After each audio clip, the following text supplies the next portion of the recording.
안녕하세요. 저희는 교직과 교사 발표를 맡은 수학교육 서현정, 체육교육 김성규, 체육교육 김지영, 수학교육 조아은입니다.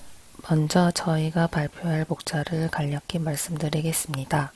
제1절에서는 교사의 개념과 중요성, 제2절에서는 전문직 특성에 비추어본 교직의 특성, 제3절에서는 교사가 갖추어야 할 지식과 능력에 대해 발표하겠습니다. 1절에서는 교사의 개념과 중요성에 대해 다루겠습니다.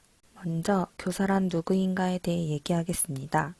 공교육 제도가 도입되면서 하나의 직업으로서 교사는 유치원, 초등학교, 중학교, 고등학교에서 일정한 자격증을 가지고 일정한 교과과정을 따라 학생들을 지도하는 사람을 가리키게 되었습니다. 흔히 교사를 선생님으로 부르는 경우도 많이 있으나 이 호칭은 학교의 교사 이외에도 사용하기 때문에 여기서 논의하고자 하는 교사와는 구별되어야 합니다. 한편 교사를 교원과 같은 의미로 사용하기도 하지만 교육관련법에서 교원은 초중고의 교사 및 교장, 교감, 대학의 총장, 교수 등을 모두 포함하기 때문에 교사는 교원의 하나입니다. 교사를 학교라는 조직에서 학생을 교육하고 지도하기 위해 전일제로 일하는 사람이라고 할 때 학생들의 교육만 담당하는 사람이라고 보기 어렵습니다. 그림에서 알 수 있듯 학교는 정치적, 경제적, 사회적, 문화, 심리 등 여러 가지 기능을 하고 학교에서 근무하는 교사는 교육 이외에도 다양한 일에 관여하고 있습니다. 이렇듯 교사는 교육을 주된 기능으로 하면서 학교가 수행하고 있는 다양한 기능을 수행하면서 생업을 유지하는 직업인이라고 할 수 있습니다. 다음은 교사의 중요성에 대해 얘기하겠습니다. 모든 학생들은 깨어있는 시간 중 학교에서 가장 많은 시간을 교사와 함께하고 있고 학생들은 수업, 상담, 다양한 학급 활동 등의 이름으로 교사를 만나고 있으며 다양한 방식으로 교사의 영향을 받을 수밖에 없습니다. 다음과 같은 진술들은 교사의 영향을 적지 않게 받고 있다는 사실을 보여줍니다. 이렇듯 학생들에 대한 교사의 긍정적 또는 부정적 영향은 학교를 떠난 후에도 남아있는 경우가 많고 질풍노도의 시기를 지나고 있는 청소년들의 충만한 에너지는 어떠한 방식으로 유도되느냐에 따라 얼마든지 긍정적인 방향으로 분출될 수 있습니다. 학생들에게 교사가 특히 중요한 것은 학생들이 교사를 선택할 수 없다는 사실입니다. 학년 초가 되면 누가 담임을 맡게 되는가에 민감해지기도 하는 만큼 국가의 입장에서는 학생과 학부모가 어떤 교사를 만나더라도 일정 수준 이상의 만족감을 얻게 해야 한다는 점에서 전체 교사의 전문성은 매우 중요한 주제가 될 수밖에 없습니다. 이어서 제2절 전문직의 특성에 비추어 본 교직의 특성에 대해서 알아보겠습니다. 전통적으로 교직은 성직으로 간주되기도 하였습니다. 이러한 교직과는 교사의 소명의식, 헌신과 사랑, 봉사정신, 높은 도덕적 행동 규범 등을 강조하였습니다. 그러나 생활인으로서의 교사 고려가 미흡하다는 단점이 있다고 생각해 교직을 노동직으로 보는 관점이 나타났고 또한 두 관점의 중간인 전문적인 관점이 생겨나게 되었습니다. 전문직은 특정 분야의 일에 대해 전문적인 기술과 이해를 가지고 있는 사람을 말합니다. 학문적인 관점에서 전문직에 대한 최초의 정의를 내린 사람은 플렉스너이며 그 이후 리버만이 기존의 전문직에 관한 논의를 종합하여 전문직의 특징을 정리하였으며 현재 가장 널리 사용되는 전문직의 기준으로 사용되고 있습니다. 자세한 내용은 교재를 참고하시면 될 것 같습니다. 그럼 교직도 전문직에 속할까요? 우리나라 기본법 14조와 교육공무원법 제38조 제1항 또 유네스코와 국제노동기구 관련 문서에서는 교직을 전문직으로 인정하고 있는 것으로 보입니다. 더 나아가 교직은 다음과 같은 점에서 다른 전문직의 특성을 공유하는 것으로 평가되고 있습니다. 첫째는 학생을 대상으로 하고 있는 사회봉사직이며 국가가 인정해야 하는 자격, 예를 들어 교육대학원을 나와 전교사 2급 자격증을 취득해야 하는 것과 같이 자격을 소지해야 입문할 수 있습니다. 또한 고도의 직전 능력을 필요로 하며 장기간의 교육이 필요하고 직무를 수행함에 있어 자율성이 보장됩니다. 자율성이란 예를 들어 수업 방식을 강의식으로 할 것인지 토론식으로 할 것인지를 교사가 정할 수 있는 것을 말합니다.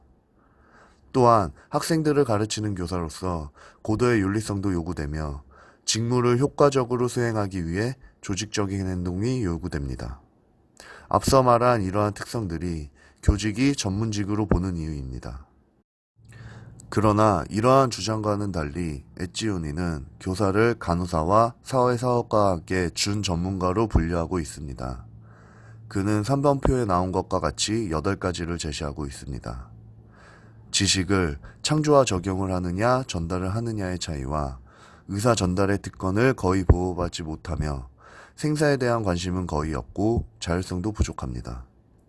또한 외부인에 대한 통제가 외적에 의해 있고 조직은 관료제적이라고 볼 수 있습니다. 이렇게 볼 때 전문직이라고 보기 어려운 측면을 지니고 있는 게 사실입니다. 교사들은 의사나 변호사와 달리 그들에게 보내진 모든 고객들을 받아들여야 한다는 점, 그리고 자율성이 결여된 정해진 커리큘럼에 의해 가르쳐야 한다는 점, 교장이나 장학사 등 관료체제에 의하여 평가받는다는 점, 사회적인 특권과 보상을 충분히 누리고 있다고 볼 수 없다는 점을 보며 교사를 전문직으로 볼 수 없다는 입장이 있습니다. 그럼에도 불구하고 교사의 전문성은 교사가 현직에서 어떻게 행동하느냐에 달려 있습니다. 이러한 점에서 외부적 조건에 의해 구비된 전문성보다 학교 현장에서 드러나는 실현된 전문성이 더 중요하고 입문할 때의 전문성보다 입문한 후의 전문성이 더 중요하다고 볼 수 있습니다. 제3절에선 교사가 갖추어야 할 지식과 능력에 대해서 다루고 있습니다. 교사가 학교에서 맡은 업무를 전문적으로 수행하는 데 필요한 지식과 능력에는 어떤 것이 있을까요? 오천석 선생은 일치기 교사라면 비전과 소명, 사랑과 겸허와 열린 마음, 그리고 구도자적 자세를 갖추고 있어야 한다고 말하였습니다. 이는 성직으로서의 교직관을 반영한 것으로서 나름대로 의미 있는 기준이라고 할 수 있습니다. 다소 추상적이고 오늘날 교직 및 교사의 특성을 제대로 반영하는 데는 한계가 있다고도 할 수 있습니다. 이러한 문제는 교사 전문성의 하위 요인을 규명하고자 하는 연구와 밀접히 관련돼 있습니다. 여러 학자들은 학교에서 교사가 담당해야 하는 주요 업무를 고려하여 교사가 갖추어야 하는 전문성의 요인들을 다음과 같이 확인하고 있습니다. 슐만은 전문성의 하위 요인으로 교과 내용 지식, 일반 교육학 지식, 교육과정 지식, 학습자의 특성에 관한 지식, 그리고 교육의 목적, 가치 및 철학적, 역사적 배경에 관한 지식 등을 들었습니다. 다음으로 핀처와 슈캠프는 이와 유사하게 전문적인 교사는 학습자 지식, 교육 내용 지식, 교육 과정 지식, 교육학적 지식, 수업 지식 등을 갖추고 있어야 한다고 보았습니다. 다음으로 우리 학자인 이돈이는 교사 전문성의 구성 요인으로 가르치는 내용에 대한 지식, 효과적으로 지도할 수 있는 지식, 학생의 성장을 전인적으로 관리하는 능력, 그리고 도덕적 모범의 실천으로 보았습니다.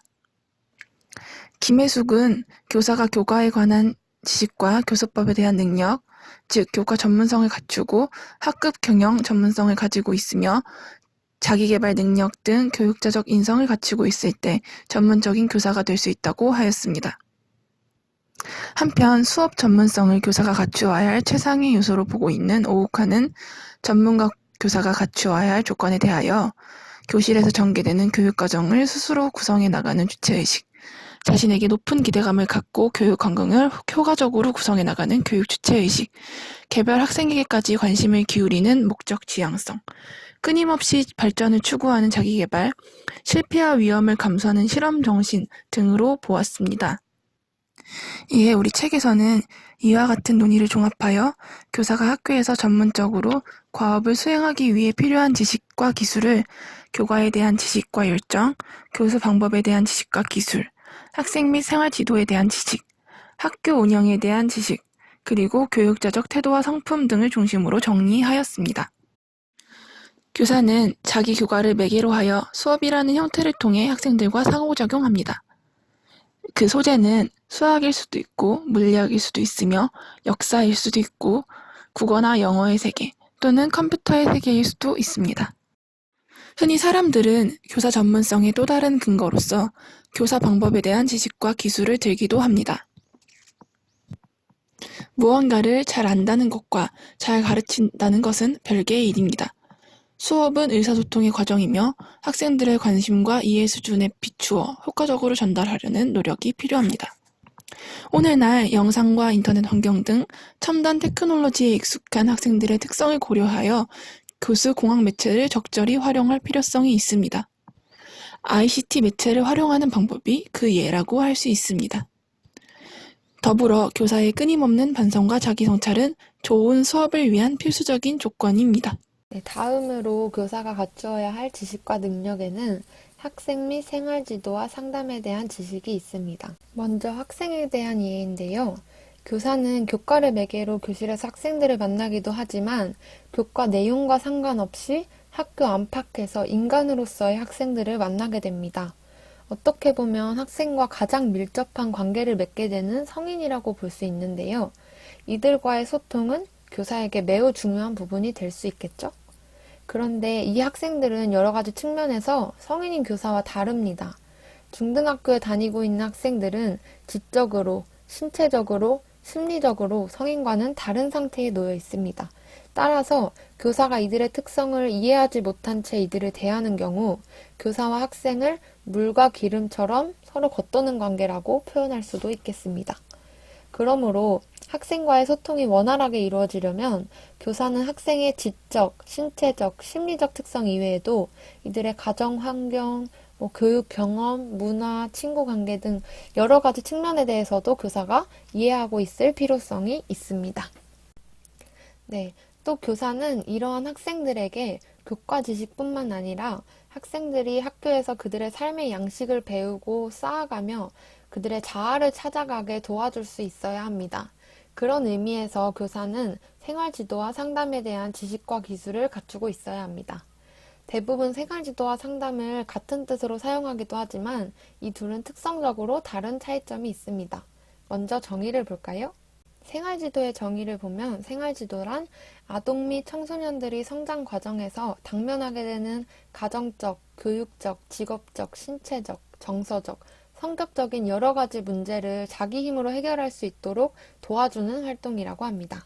반면 상담의 정의를 보면 상담자가 도움을 필요로 하는 사람에게 전문적 지식과 기능을 가지고 내담자 자신과 환경에 대한 이해를 증진시키며 합리적이고 현실적이며 효율적인 행동 양식을 증진시키거나 의사결정을 내릴 수 있도록 원조하는 활동입니다. 정의만 봤을 때도 뭔가 둘이 다른 부분들이 보이는데 좀 더 구체적으로 차이점을 보겠습니다.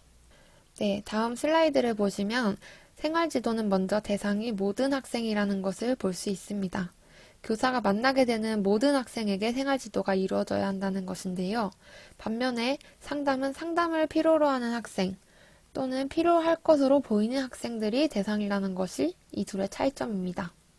학교에서는 전문 상담 교사가 상담을 진행하지만 모든 교사가 부분적으로 학생에 대한 상담을 담당하도록 하고 있습니다.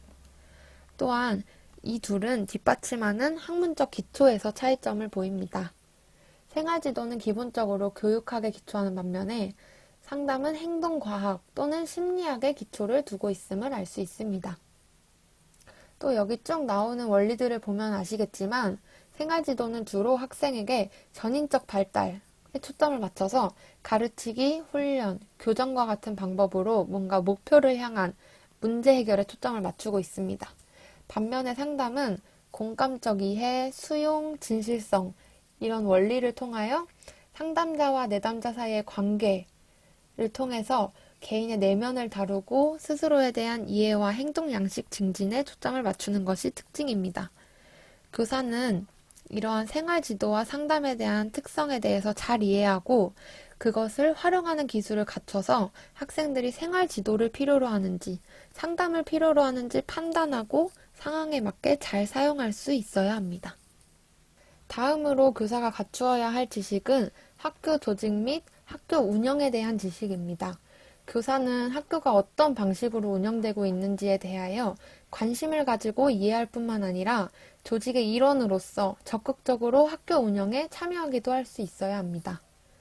또한 학교 운영과 관련된 법규를 잘 알고 있어야 하고 효율적으로 문서 처리를 하는 지식과 기술도 가지고 있어야 합니다. 여기서 우리가 생각해 봐야 할 것이 있습니다. 바로 학교 운영과 관련된 문서 처리에 대한 인식인데요. 문서 처리 없이 운영되는 조직은 어디에도 없습니다. 즉, 학교 조직의 일원으로서 교사는 문서 처리에 대한 의무가 있다는 것입니다. 이렇게 할 때마다 짜증나고 내일이 아닌데 하는 것 같고 삶의 질이 떨어지고 이렇겠죠?